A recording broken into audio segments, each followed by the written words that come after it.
Listo. Llegamos, corazones, en este taller La Segunda Venida de Cristo, página 345.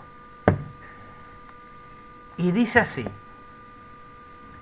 contestó la mujer: Señor, el pozo es hondo y no tienes con qué sacarla. ¿Cómo es que tienes esa agua viva? ¿Te crees más que nuestro padre Jacob, que nos dio el pozo del que bebieron él, sus hijos y sus ganados?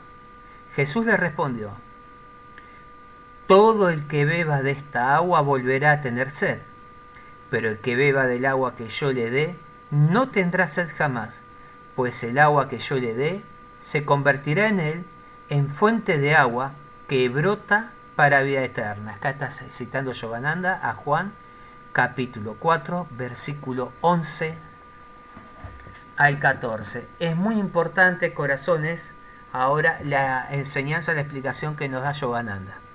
Dice así: la samaritana, inmersa en la ignorancia, no podía aún comprender la referencia indirecta que Jesús había hecho respecto al agua viva.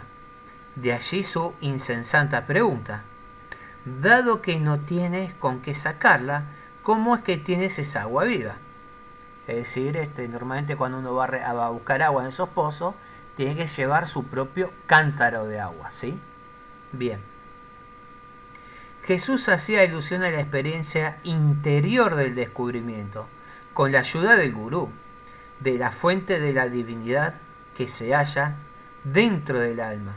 En efecto, él dijo que quien depende únicamente del sustento físico permanecerá atado a la conciencia del cuerpo mortal y a su inagotable sed de experiencias sensoriales y anhelo de satisfacción de deseos materiales.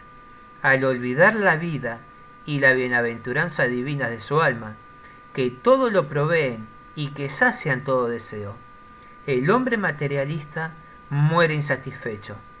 Sus anhelos le acompañan incluso después de la muerte, como una sed latente que le impulsa a reencarnarse una y otra vez en pos de la satisfacción.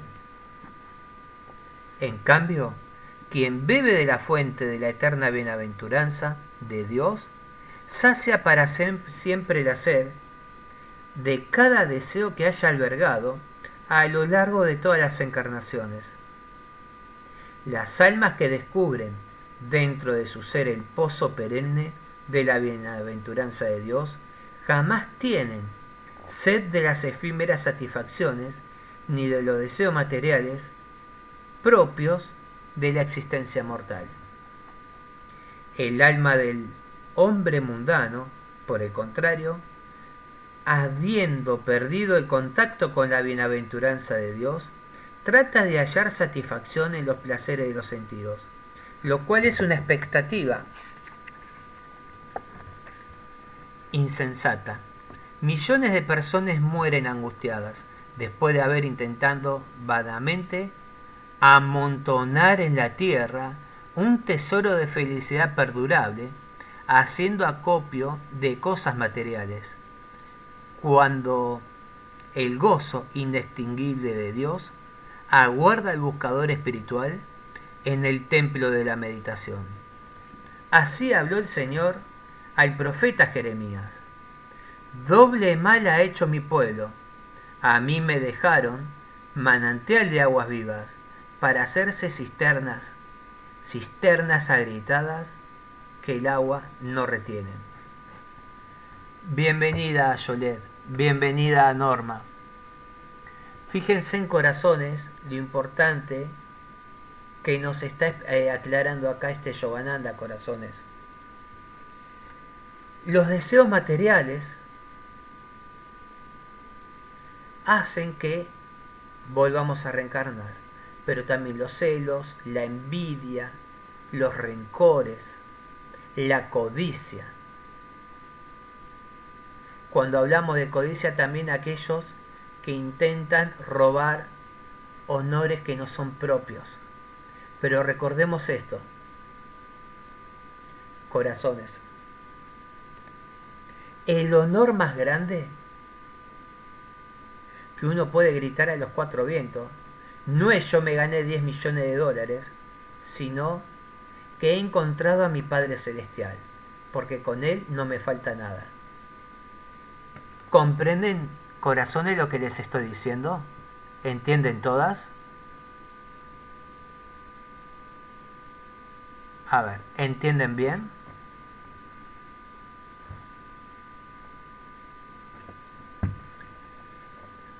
Gratificar el cuerpo y el ego con experiencias y posesiones materiales jamás podrá compensar en el ser humano la pérdida de la felicidad infinita del alma.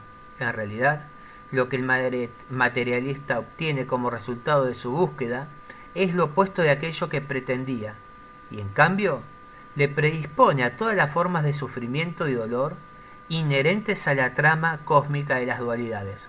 Fíjense en eso, esto. ¿Vieron cómo miles de millones de personas se desesperan por el dinero? Empresarios, abogados, médicos, profesionales, inclusive terapeutas.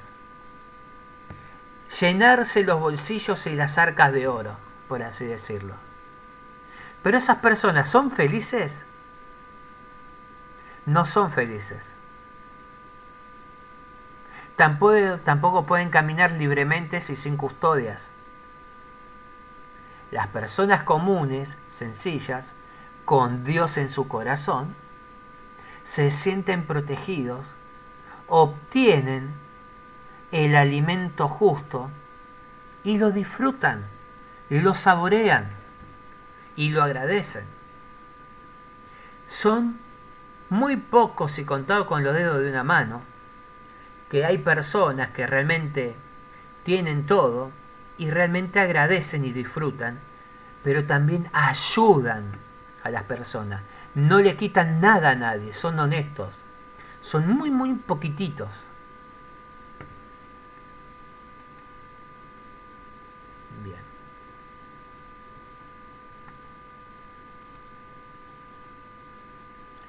One, two, three, four.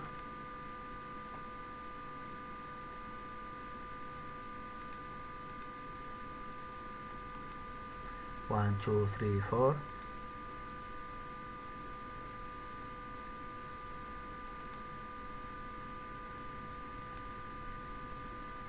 A ver, corazones, ¿se escuchan? A ver, oyen, chicos. Probando, probando. Bien. Les decía que son muy poquitos los que realmente tienen, ayudan y no roban a nadie. Disfrutan y agradecen. ¿Sí? ¿Comprenden el punto, corazones, de lo que les digo?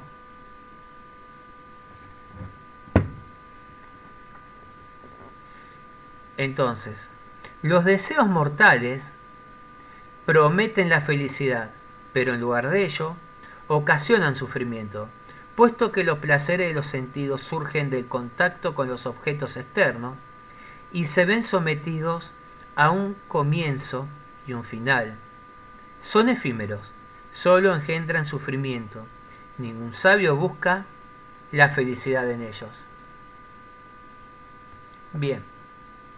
Sí, Mari, pero hay algunos, muy poquitos en todo el mundo, que realmente tienen mucho dinero, son millonarios, y esas personas siguen agradeciendo como si fueran personas humildes, ayudan a las personas, son agradecidos. Son muy poquitos los que realmente ven esta parte, ¿sí? Bien. Incluso el alma de la persona más mundana es consciente en su interior de la bienaventuranza celestial, que se pierde únicamente en la identificación externa con su cuerpo. Por esta razón, jamás puede permanecer satisfecha por mucho tiempo con los placeres temporales de los sentidos. Si alguien pierde un diamante, no se conformará con reemplazarlo por unos cuantos trozos de vidrio que encuentre brillando a la luz del sol. El fulgor de los placeres sensoriales, por muy tentador que parezca, pronto da paso al desengaño, la saciedad y el hastío. Quien quiera que beba las aguas efervescentes del pozo de la divina bienaventuranza del alma que manan hacia la vida eterna, extinguirá la sed que ha acumulado a lo largo de las encarnaciones. Este es el sabio mensaje que Jesús intentó transmitir a la mujer que se hallaba junto al pozo. ¿Sí? Recordemos algo muy básico, chicos. Somos reikistas, terapeutas. Digamos que estamos en un camino, como decimos, de luz y de amor. Entonces, fíjense, cada quien adentro de su interior sabe si es honesto, honesta, si es verdadero o si es mentiroso o mentirosa, si es celosa o no, si está conforme con lo que hace, si miran lo que hacen los demás o solamente se ve a sí mismo, si es realmente agradecido a Dios y a la vida, y al encontrar personas que cada día le enseñan un poco más. ¿Se entiende? Entonces todo eso está dentro de uno. Si sabe aceptar y reconocer, o dice que sí, de la boca para afuera y de la boca para adentro tiene un nudo, que Dios me libre. Entonces fijémonos, ¿sí? Lo que decimos que estamos en este camino se supone que caminamos derecho, recto. Digo se supone, porque tendría que ser así. Pero cada quien sabe si camina derecho en su vida o camina torcido. Muchos aparentan caminar derecho delante de los demás, pero en las sombras, bien, muchos se tuercen, ¿sí?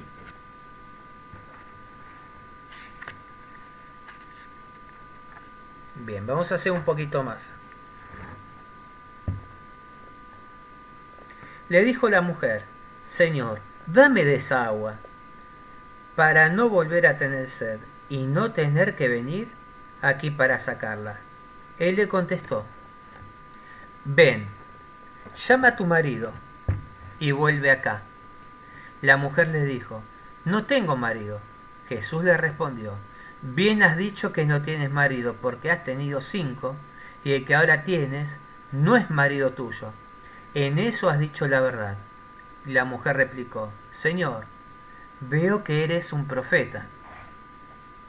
¿Vieron cuando nos dicen personas especiales, personas a las que realmente nunca consideramos, tuvimos en cuenta, y siempre nos dicen una frase mucho más profunda de la que nos imaginamos? Esta mujer dijo: creo que eres profeta o eres profeta. Otros se quedan callados en silencio con esa mirada asesina, esa mirada, y a este o a esta que le picó. O algunos dicen: ¿qué es lo que está pasando? Por dar algunos pequeños ejemplos. ¿Se va entendiendo, corazones?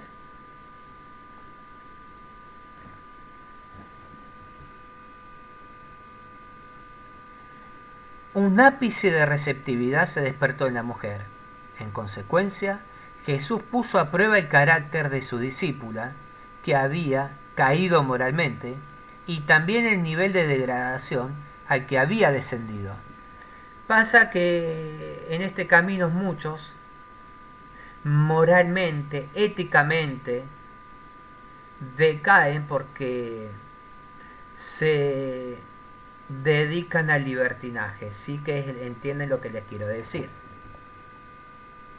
Le pidió que llamara a su marido, y cuando ella le respondió que no tenía, se sintió complacido ante la respuesta franca, ya que reconocía tácitamente que el hombre con el que vivía en ese momento no era su esposo legítimo.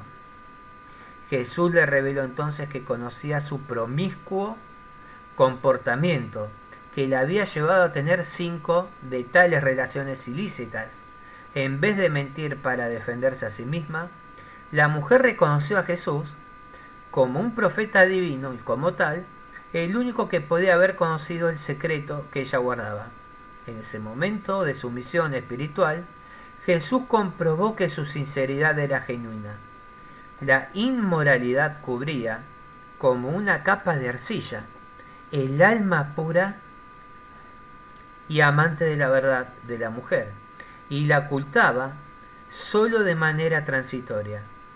La insinceridad, la mentira y la traición hacia el gurú preceptor son pecados devastadores porque constituyen transgresiones deliberadas y voluntarias, y como tales son males aún peores que las transgresiones del cuerpo y en gran medida se deben a la compulsión instintiva.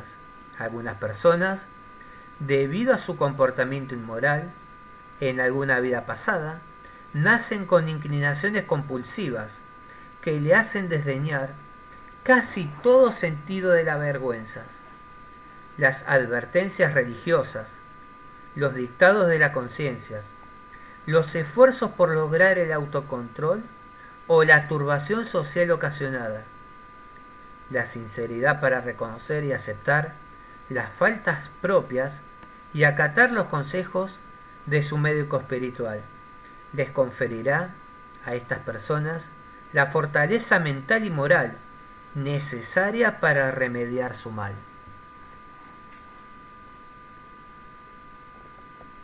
El discípulo que no es sincero con su gurú, presten atención, el discípulo que no es sincero con su gurú y que trata de ocultar o racionalizar su enfermedad moral, le cierra la puerta al auxilio curativo del maestro. Las evasivas hipócritas hacen que las transgresiones, es decir, las faltas cometidas, morales del discípulo que ha caído en el error, proliferen pertinazmente en su interior. Ocultar la enfermedad moral de la mirada del médico espiritual es peligroso para la salud espiritual, de igual modo que ocultarle al médico los síntomas de una enfermedad pone en peligro la salud física. ¿Cuántas personas que no quieren ir al médico por un dolor, por una molestia, y cuando es tarde van, que ya no van más, terminan un cáncer fulminante, por decirlo de alguna manera? Bien, las faltas espirituales, corazones, son peor que un cáncer, porque ponen en riesgo el alma. ¿Entienden ahora, corazones, de lo que se está hablando? ¿Comprenden?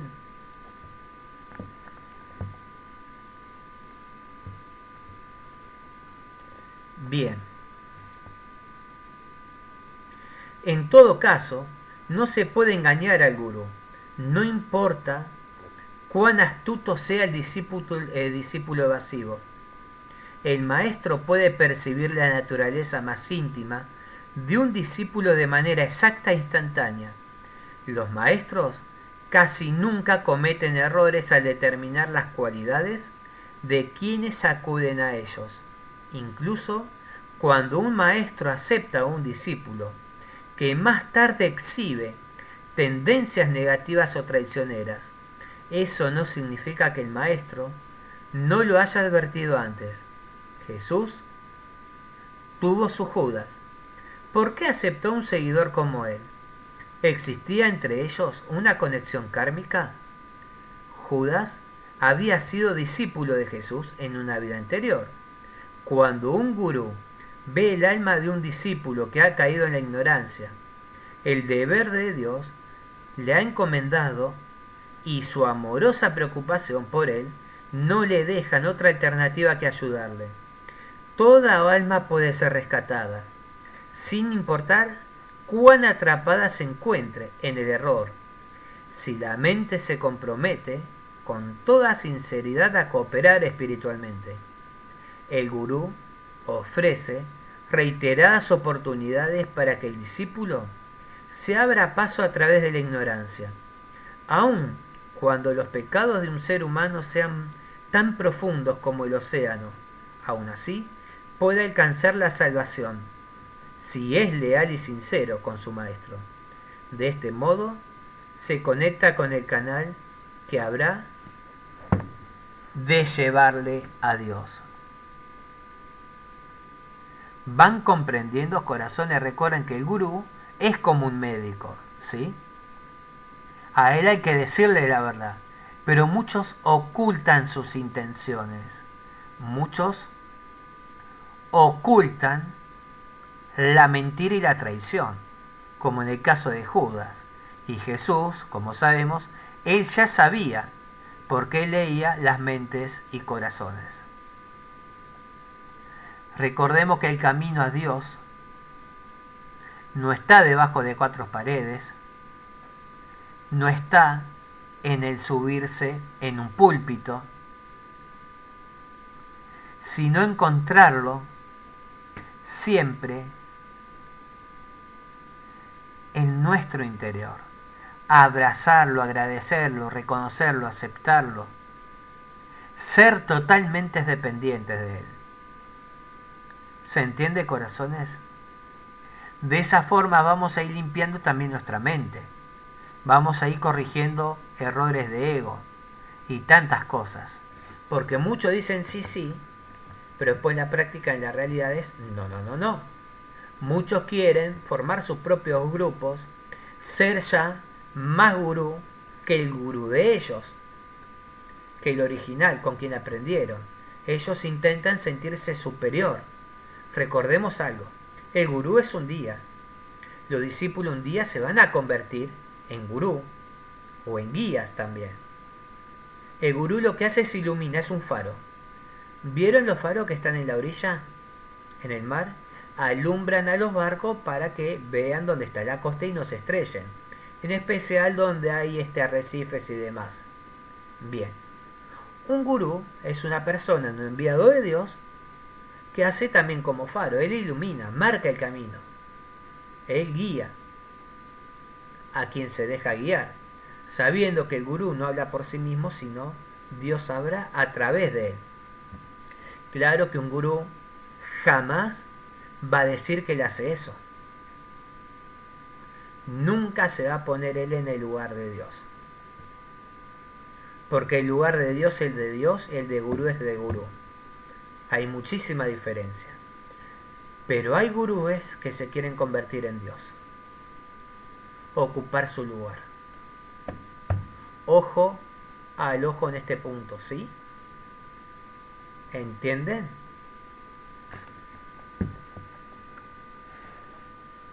Se requiere mucho amor, mucha sinceridad, mucha entrega para eso. Nadie más que Dios. Si bien todos tenemos el mismo legado espiritual y somos hijos de Dios o dioses, como Dios Padre, nadie. Solo uno, Él. ¿Sí? Bien. A ver. Bueno, si es por quiteo esto. Bien, veamos. ¿Cómo conoció Jesús los detalles íntimos de la vida de la mujer de Samaria?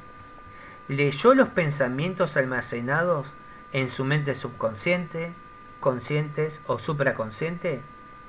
Si uno mantiene la mente en completa calma, libre de las oscilaciones de los pensamientos inquietos, puede lograr que en su interior se reflejen los pensamientos que se hallan en las conciencias de otro ser humano. Esta aptitud solo se presenta cuando uno domina el arte de subyugar los pensamientos propios durante el tiempo que desee. De esa manera, en la película virgen de su mente, puede fotografiar cualquier pensamiento que se encuentre en la mente consciente de la otra persona. En forma indirecta es como acceder en forma, con un breve vistazo, en los registros akáshicos de esa persona, ¿sí? Por así decirlo. Bien. Se requiere un mayor poder mental para conocer las experiencias y pensamientos que se encuentran sepultados en el subconsciente de los demás. Los pensamientos subconscientes son aquellos que permanecen ocultos tras la puerta cerrada de la mente consciente. Si uno proyecta en forma consciente su mente subconsciente hacia la mente subconsciente de otra persona, le será posible conocer el compendio de los pensamientos y experiencias allí encerrados. Se puede lograr esta percepción cuando, mediante el método correcto de concentración, uno puede ahondar en su propia mente subconsciente y captar las experiencias almacenadas sin que exista la intrusión ni la influencia de los pensamientos de la mente consciente. Dicho de otra forma, el gurú o el maestro, siempre pidiendo permiso, le pide a Dios autorización para ver, autorización para saber. Como el Padre Creador sabe que es por amor y por buena fe, le permite ver qué es lo que le pasa a esa persona. Entonces esa persona le comienza a contar una parte y lo que no le contó, el maestro o el gurú ya lo está viendo, lo está sabiendo, por inercia. ¿Entienden, corazones? Entonces, no hay nada oculto que no sea revelado. Todo siempre sale a la luz de la mano de Dios. Entonces, uno está en condiciones de brindarle verdadera ayuda a quien desee dejarse ayudar. ¿Comprenden? Esto lo están escuchando quienes deben escucharlo sin nadie más. ¿Sí? Bien. A través del tercer método, el más avanzado, un maestro cuya mente se ha sumergido en las profundidades de la meditación y ha obtenido el control del ojo omnisciente, de la intuición, puede transferir su conciencia a la región de la bienaventuranza del alma que se halla en la mente supraconsciente. La supraconsciencia se oculta detrás de la inquietud de la vida consciente y del fantasioso estado de sueño y de los recuerdos de la vida subconsciente. Todo lo conoce, mas no por medio del raciocinio ni de la percepción sensorial, sino a través de la intuición que Dios le ha conferido, el poder de omnisciencia directa del alma.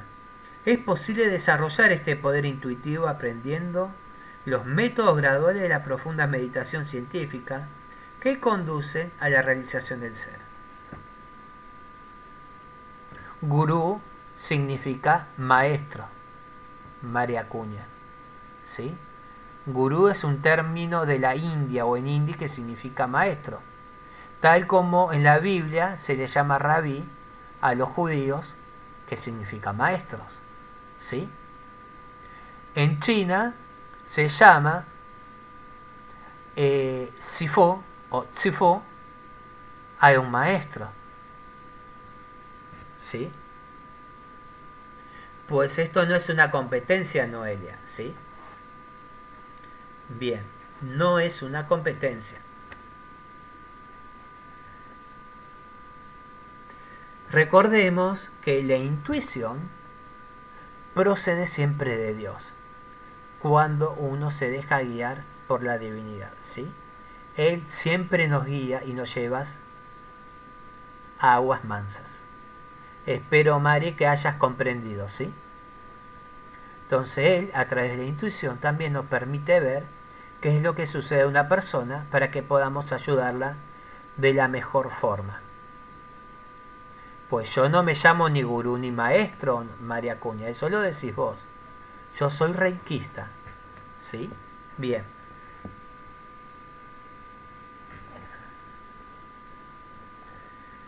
Con la intuición supraconsciente completamente desarrollada, se puede percibir de manera instantánea todo cuanto ocurre en la conciencia de otra persona, todo cuanto se halla oculto en su mente subconsciente y toda experiencia prenatal de encarnaciones anteriores, almacenadas en forma permanente en su supraconciencia.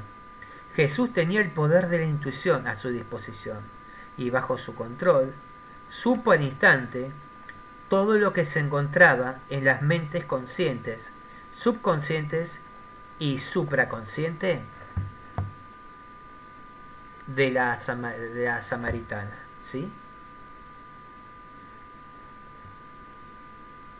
Jesús dio a conocer abiertamente su omnisciencia, a revelarle a su discípula caída de vidas anteriores, que conocía las faltas morales en que ella había incurrido. Un maestro rara vez procura atraer nuevos seguidores mediante un milagro mental que no sea la expresión del amor de Dios, pero todo resulta apropiado en su justo lugar. Jesús no realizó este milagro con el objeto de satisfacer la curiosidad mental de una extraña, sino para levantar a una discípula caída, quitarla de la oscuridad, ¿sí? La mujer de Samaria fue testigo del poder omnisciente de Jesús porque ella se confesó ante un maestro, y el maestro, por compasión, le hizo saber que su intimidad estaba a salvo. Con su actitud veraz, ella superó la prueba del verdadero discipulado, y el efecto beneficioso del milagro fue que la samaritana despertó espiritualmente a la comprensión que se hallaba ante la presencia de un profeta de Dios. ¿Entienden la importancia de toda esta enseñanza? Implica muchísimos más para aclarar las mentes y corazones de los presentes. ¿Les quedó claro a todos? Maestro significa gurú, Mari, ¿sí? Gurú significa maestro. No es solamente una información, es un hecho, Noelia. Es un hecho muy exacto y veraz proveniente del Padre. La próxima ya comenzamos, chicos, con el capítulo 18. ¿Sí? Adorar a Dios en espíritu y en verdad. Bien, voy a dejar esto hasta acá. A ver.